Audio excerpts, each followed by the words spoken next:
We're going to look at some players that are potentially in limbo, that might get traded, that might get cut. There's some interesting kind of scenarios ahead looking at the offseason. I want to hear your thoughts on where you think they end up, whether they stay where they are, and potentially what you think that could do to their dynasty value. So let's start with the QBs. The first one, the big name, it feels like everyone's talking about him. I'm convinced he's getting traded in the next 2 weeks. I'm convinced that my Jets are going to massively overpay. He's going to be horrific on the Jets, and it's going to continue the sadness that I've experienced over the last 25 years. Aaron Rodgers, do you think he gets traded? Do you think he's back with the Packers? What do you think that does to his dynasty value?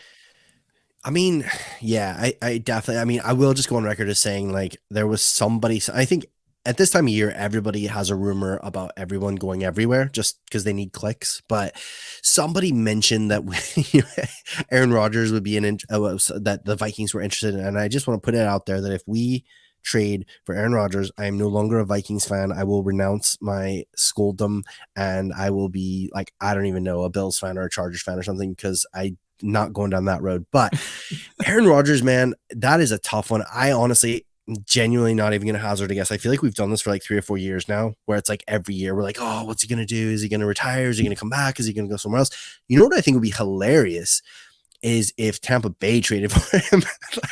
I think it would be so funny. Like Tom Brady just retires and they're like, well, we need another number 12 and like go out and trade for Aaron Rodgers and just try and run it back with the team that they already had. But I honestly have no idea. I could definitely see him ending up in New York with your Jets, which would be sad for me because they have such an exciting young team. I don't feel like Aaron Rodgers is the long-term answer. But man, it's tough to say, dude. Like it wouldn't surprise me if he just comes back to Green Bay again next year. He just throws a bunch of drama, gets himself talked about all season, and then comes back again. Yeah, I think he's going to get traded. I'd be gobsmacked if he went to the Bucks, just because I think the Bucks are 35 million over the cap as it is. I'm not quite sure how they'd manage to fit that under the cap numbers. I think that the Jets is a realistic scenario. I think basically wherever he goes, he's going to have a say, and I honestly think it's going to be a boost for his dynasty value because, yes, we can talk up Christian Watson and we can talk up Romeo Dubs and things like that. It was a below average, if not one of the worst receiving rooms in the league last year. And I think wherever he goes, it's going to be an improvement. Let's not also forget that he played most of the year with a broken thumb. I think that he is find someone to love you the way that Rich loves Aaron Rodgers. I gotta admit, I'm diving back in. Your bromance for Aaron Rodgers knows no bounds. I think Aaron Rodgers is a value in Dynasty at the moment. It's what are we talking in terms of current ADP? He is QB 20. He's going below Jared Goff. Like, come on, what are we doing here? The next guy, we know he's moving. We know he's got to get traded before February 15th or cut before February 15th. Derek Carr. Where do you think he's going? Do you want him? Are you looking to buy him right now?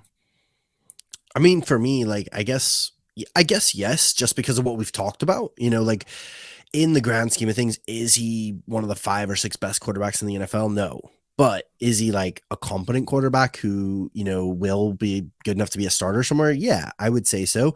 And I assume he will start somewhere. So yeah, of course, if you can get him for, like we've talked about all this whole episode, for Jared Goff 2021 prices, then yeah, absolutely, that's fine. But he doesn't offer you anything with his legs, and it just depends on where he goes. I mean, what if he ends up in like San Francisco? He could easily be a top 12 dynasty quarterback in the sense of like points per game and all that sort of stuff, because we've seen that like the system just needs a competent pocket passer with a cool head, and there's a lot of weapons there. So honestly, it just depends on where he ends up. It wouldn't surprise me, depending on the situation, like maybe somebody like, drafts a guy in this draft that needs a little bit of time, and they let Derek Carr come in and just, run the game for a year or two while they let an Anthony Richardson or somebody like that, kind of get his feet under him and figure out the league, so it wouldn't surprise me if he's more of a bridge quarterback for somebody. I don't know that anybody's like gagging to get Derek Carr. I would actually, saying that, who I think would be really interesting is the Commanders, actually. I feel like, they need just some stability, like at the quarterback position. They've had so much volatility. It would be nice to see him go somewhere like that where he has some decent weapons around him. He's got a decent coach, not an amazing coach, but just a bit of stability. They've got a good defense. Somewhere like that would be interesting. I don't know. It's a weird one with Derek Carr because like I don't see the overly high ceiling, but he's got a really nice floor. Yeah, absolutely. I think I read a rumor today that the Saints are interested in trading away that first round pick they've literally just got from That would Sean be Payton's deal amazing. to go and get their car. I'd love it. I think that would Yeah. be incredible for Chris Olave. But I think Yeah. Michael Thomas is basically playing for his career next year. They've restructured the contract, which means I can almost guarantee that he won't be a Saint in 2024 because they're not paying him $50 million to play on the Saints. Yeah. And I think that it would be a perfect fit. I think the offensive line is good. I think they've got some good weapons. I think he'd fit in seamlessly, and I'd love it if he went there. And I think at the moment he is so cheap because it's back to what we were talking about with Jimmy G. People aren't viewing him as a starting quarterback in some leagues because he's not got that starting spot, and he's too good. To me, he's like 12 to 18 in terms of his NFL as an NFL quarterback. I'm not talking fancy here. So Yeah. he's going to start somewhere. Someone is going to trade for him. If nobody trades for him, the Raiders are going to cut him, and he's going to be so sought after on the free agent market that I Yeah. think I he's mean, going to go somewhere. honestly, like there's been so much buzz about the Colts trying to trade up for a rookie quarterback, but in my mind, I was like, Derek Carr feels like that is exactly what the Colts want, is like this veteran quarterback who's like solid and reliable. And they've tried so many times. They've gone for Phillip Rivers, they've gone for Carson Wentz. They're like, you know what I mean? It's like I almost just like Can the penciled him Colts in to do go to it the again, Colts. though? It feels like they can't. It feels like they have to go and get a rookie just because they've been on that treadmill so many I times and know, it's failed every time. They can't do it but yet but again. saying that though, what are they going to do? They don't have a war chest of Mhm. draft capital to trade up and, get the overall 101 unless they're just happy sticking where they are and they're comfortable with any of the guys that fall to them, maybe. But no, I agree with you. I think Saints would be awesome. There was actually another team that I just thought of there. What about the Panthers? Yeah. I mean, that That would would be be really nice for another DJ Moore. fantastic move. That could be a Again, the really question nice. is, are they going to trade more draft capital for another quarterback for the third year in the trot? Can they do it again? Well, but that's the thing is like, what are they going to do? Because Frank Reich, I do think is a fairly decent head coach. So it'll be interesting to see what do they do? What is their answer? Because they can't really. I know Sam Darnold played pretty well at the end of the season there, but are they really going to be like Sam Darnold's the answer? I don't know. Yeah, who knows? And then final, Evan, your guy, Jared Goff. Not my guy. Do you think he's the starter next year? Do you think they draft someone? I think he is. Yeah, I do. I think that they're really happy with the way things have been going. Like they're building something, and I think they're comfortable with that. I think Dan Campbell has like a real passion and a vision for what he's building, and I think they're not like in a rush. You know what I mean? Like they played to their strengths. They played hard this year, and honestly, if their defense was even halfway competent, they would have been in the playoffs. You know what I mean? Like their defense is what let them down. So I don't think that they're gonna like go crazy to try and get the quarterback. I think they'd be probably happy to ride him one more year and then maybe try and get their quarterback of the future in the 24 class or something like that. Maybe they're going down that route of like building all the pieces up and then trying to drop the quarterback in as the last like sort of piece of the puzzle. So I think he probably is back this year. I think they really like him from what I can tell in Detroit. I mean, everything I've heard out of there is that they really like him. They really, like having him around. They're not like jonesing to get rid of him. So yeah, I think he probably will be there. I think I'm probably different to consensus in terms of I think that you have the kind of consensus opinion of most people are expecting Goff back with the Lions next year. I think for me, and I have this opinion for the Lions and both the Seahawks, I think it would be really stupid if either of those teams don't be aggressive and go out and get a rookie quarterback. And the reason I say that is that I think Geno Smith and Jared Goff are good, solid, probably in the 15 to 20 NFL quarterback range. I think they're solid starters. I don't think they're winning a Super Bowl. And I think that if the Lions and the Seahawks are sitting here saying, we just want to make the playoffs for the next 3 years, have a couple of playoff games, maybe win a game, maybe win the odd one, like the Giants did this year, never really be in contention to win a Super Bowl, but you can have a nice playoff run, then fine. I think, yeah, go ahead. Re-sign Jared Goff, keep him for this year, re-sign Geno Smith, do that. if your aim is to go and win a Super Bowl, I think you need one of these superstar quarterbacks. I think you need something that's got a bit of an X factor. And I don't think Jared Goff is ever going to be that. And I just don't think, I hear what you're saying of go through another year and maybe go and get the quarterback next year. But the Lions have got a top 6 pick this year. But I think the Lions are going to make the playoffs this year. yeah, I don't think they're going to be picking in the top 20. Are they going to do a San Francisco move and trade 3 first rounds to go up and get a quarterback? That's expensive. I think for me, you keep Jared Goff as your bridge quarterback. You can move on from it at any point, and you go and get one of these exciting rookies. You go and get an Anthony Richardson or a Will Levis or someone like that that's got the tools. You don't have to rush them and start them. And then you can say, right, this is our franchise quarterback, but we're going to take some time. We're going to mold him. And then we can use Jared Goff as a fringe starter. And probably by like week 10, week 12, that rookie's in. yeah. I just don't believe that the Lions can say we'll go and get a quarterback in 2024, because I just think that the cost is going to be, as you've seen with the 49ers, it's crippling. I get where you're coming from. I think I probably agree with you more on the Seattle side of it than on the Detroit side of it, because I think Seattle's defense was all right. Like there's holes in it and they need to fix, but it was like there was definitely some potential there. It was like the Lions defense was like horrific. You know, it was like up there with like the Vikings for being a terrible defense. So I don't think that they're just a quarterback away. Like I don't think if you just drop an exciting young quarterback in that they're all of a sudden a Super Bowl contender. I think they still have holes to plug on the defense for sure. And I still think the offense is a work in progress. Like they got rid of Hawkinson, so they've got kind of like a, they're what are they doing at the tight end position? They don't really know. There's a really strong tight end draft. They've got amazing Amon-Ra St. Brown. We hope Jameson Williams becomes something amazing, but it's not like they've got a big, massive, amazing wide receiver room, and they've got a great tight end, and they've got, it's like they've got some pieces. Their offensive line is really good. So I could see it happening, but at the same time, I think where they're positioned, we know Houston more than likely needs a quarterback. We know Indianapolis is jonesing for a quarterback.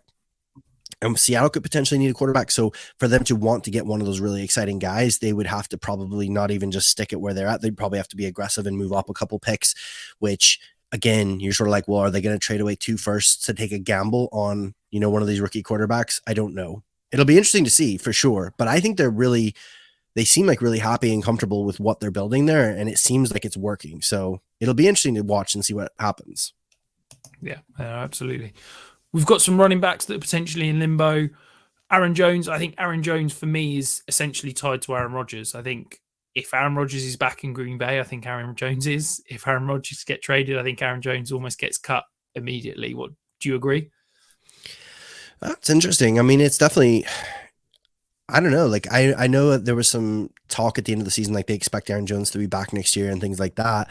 Where they haven't really said that about Aaron Rodgers. I think there's more of it. Like we don't really know what's going on with Aaron Rodgers. So in some ways though, here's the thing, right? If Aaron Rodgers leaves, let's just assume that it's just for draft compensation and it's not a quarterback coming in. Does that mean then Jordan Love is the dude? And if Jordan Love is the dude, surely you want as many like solid pieces around him to try and help ease him into being a starting quarterback. So keeping Aaron Jones around, keeping AJ Dillon around, keeping these young receivers, all together, trying to build up a solid offensive unit seems to make more sense than letting everybody go and really throwing him in the deep end. So I don't know, man. Like he's a weird one. Like of those 3, I'm the most interested in Aaron Jones, if that makes sense. I still feel like he's the most, at this point of those 3, I feel like he's the most dynamic and the most exciting still. I feel like I'm really concerned about Mixon and I'm really concerned about Fournette as far as their viability, like in dynasty leagues. Yeah. No, I think for me, Fournette, I think, look, I said earlier, the Bucks are 35 million over the cap. They can save money by moving on from Fournette. They've got a ready replacement in Rashad White. I think Fournette is probably gone. Fournette produced 66% of his fantasy value last year as a receiver. There's going to be no offense in the NFL that is going to provide him with that receiving workload other than a Tom Brady-led offense. So for me, I think that Fournette is absolutely, the bottom's fallen out. I'm ready to get rid of him for whatever he's worth. Joe Mixon is a really interesting one because he's not on a horrific contract. The Bengals can move on from him at any point now that all the guarantees are gone. it would make sense to move on from him. You know, we saw him in the AFC title game, not on the field as much because they basically don't trust him in pass pro. They had Samaj P. Ryan on the field more snaps than he was. I wonder, whilst it's not a massive contract, whilst they've got some cap space, T. Higgins is due for an extension. Joe Burrow is due for an extension. Jamar Chase is going to be due next year. I wonder if the Bengals, which are, let's be honest, a frugal franchise, are already starting to look at those contracts coming down the road and they say, let's move on from Joe Mixon. Let's go and get a rookie in the third, fourth round. Maybe keep some RJP Ryan around. I just wonder if we could see Joe Mixon moved at some point this offseason. Yeah, I mean, definitely wouldn't surprise me. Yeah, I mean, we've already talked about it, dude. Like, you know, I think we're both on the same page. There's no real big, massive debate to be had here. I think anytime you get a aging, I mean, these were all three great running backs in their day, man. Like, for sure, like, respect and props to them. And I honestly think Aaron Jones could still be useful next year for sure. But I'm not looking to go out and invest in any of these guys. I mean, maybe Aaron Jones potentially, depending on the deal you can get for him. But like, yeah, in Dynasty, man, I would love to be trading those guys for as much as possible, or if I can get something, because I do think, like you said, a lot of teams are going to be thinking, if I can get a Rashawn Johnson in the second or third round, why am I paying a Joe Mixon? You know what I mean? Get a guy 4, 5, 6 years younger who's probably, even if he's just 80% as good, I'm paying him, 20% as much.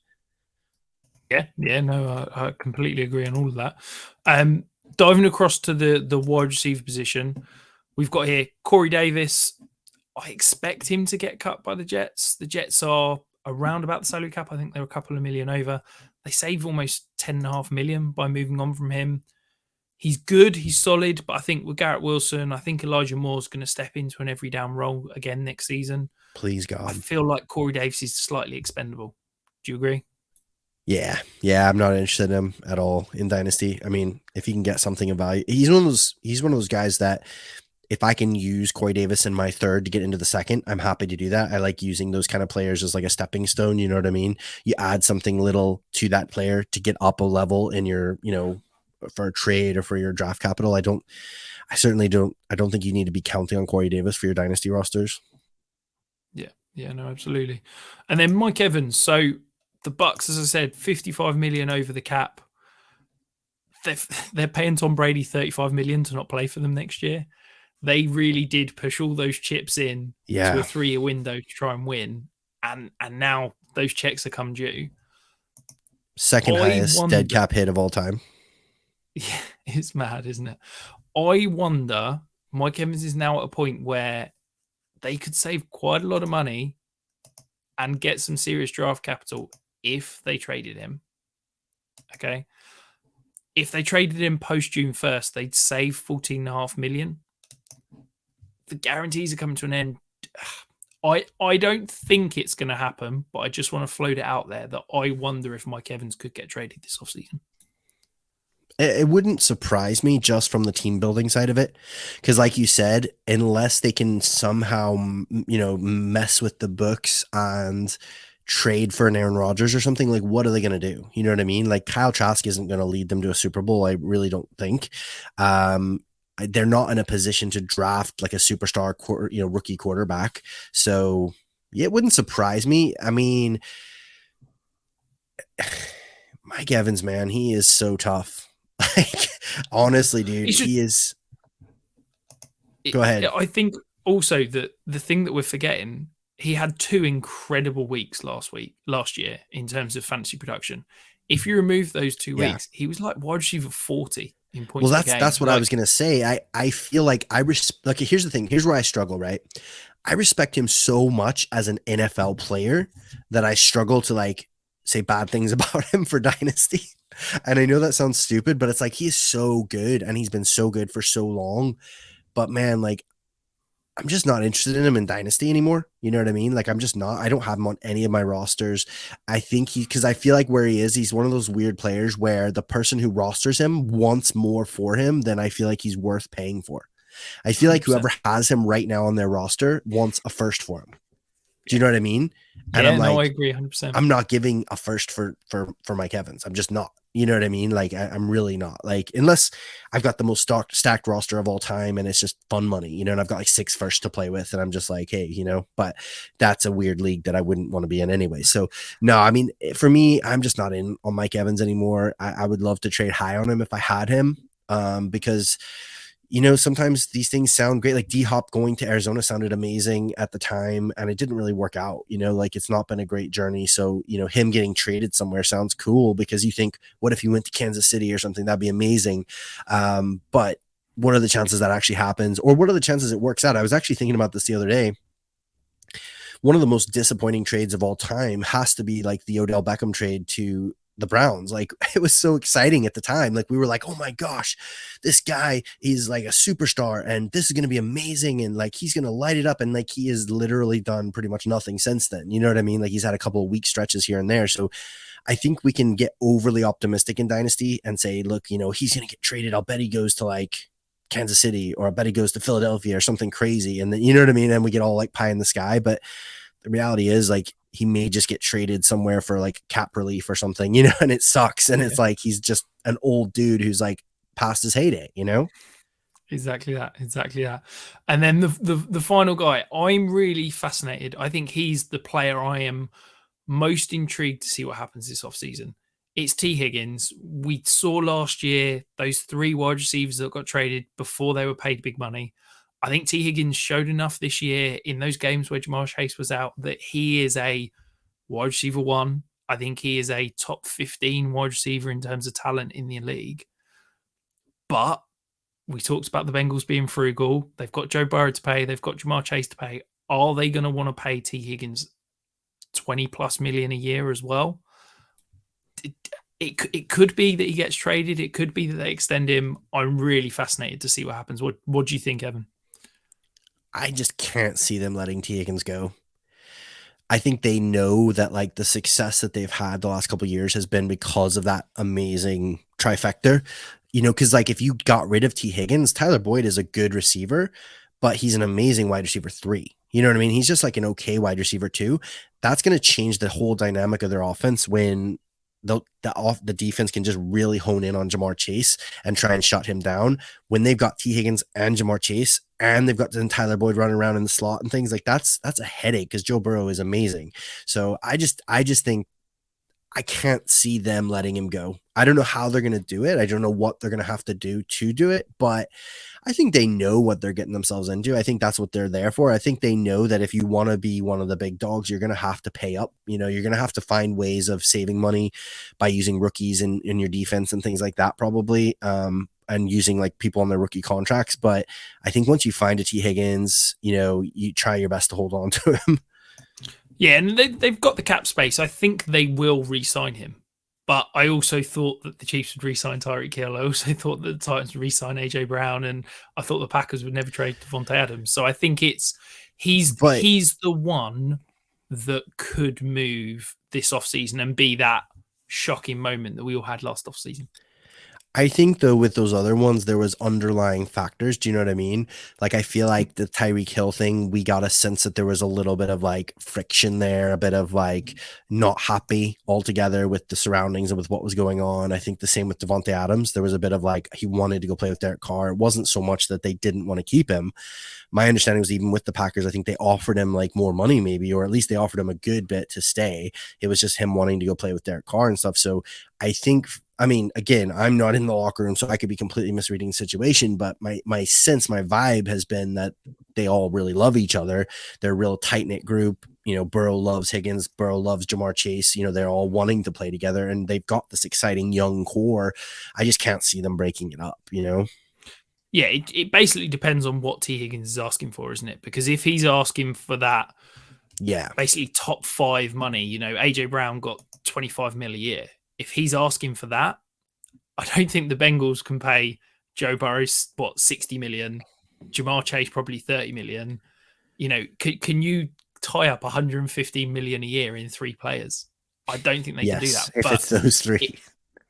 If No, T. I know what Higgins you is mean. willing to take 20 million, I think it's a different answer because it's almost like if Joe Burrow maybe takes a little less, if Jamar Chase takes a little bit less, if T. Higgins takes a little bit less, we can keep all 3 of you. Yeah. But if you And I want think market setting deals, we can't keep all three of you. it depends, obviously, like you said, what his, I wonder, and my vibe on it is like, obviously they made it so far last year. They made it really close this year. I think that plays a part in it. I think when there's that feeling of like we're so close to something, I think that does play a factor. I feel like when people like AJ Brown, when he was at the Titans, and these other players, sometimes they're just like, hey, look, we're probably not winning a Super Bowl, or I don't think we're going to win a Super Bowl. I might as well make as much money as possible here. Whereas obviously they're going to want to make money, of course, but at the same time, he probably really wants to win the Super Bowl, and he knows they've got a really good thing going. But yeah, I think his season was good as far as like statistically. I think that plays into the favor of the Bengals, that he had a good season, not an amazing season. I don't think he blew people out of the water. He didn't take this big, massive step forward this year that, he could have, maybe like the way CeeDee Lamb did. So I don't think he's taken enough of a step forward to put his foot down and demand, 25 or 28 million a year or something like that. So that probably plays into the Bengals' hands a bit.